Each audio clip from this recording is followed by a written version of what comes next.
Si Marinel Soliva, ang primary DTF operator ng 30cm dito sa Ilocos.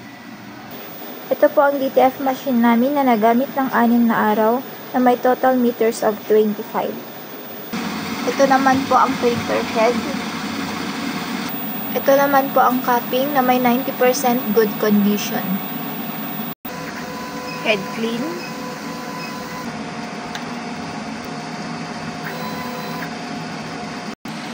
Nozzle check.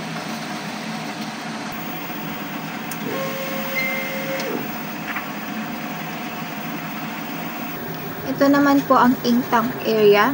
Ang ink system po nito ay tama lang. Ground wire. Waste tank. EVR. Ito naman po ang stocks namin sa used ink and used powder.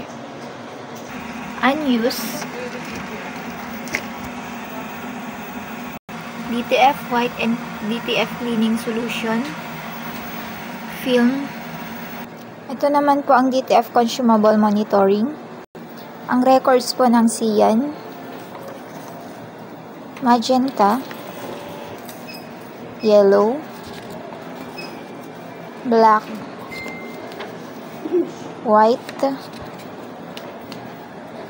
DTF powder.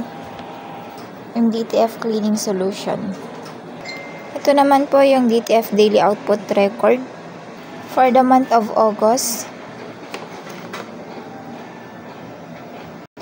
And DTF maintenance checklist.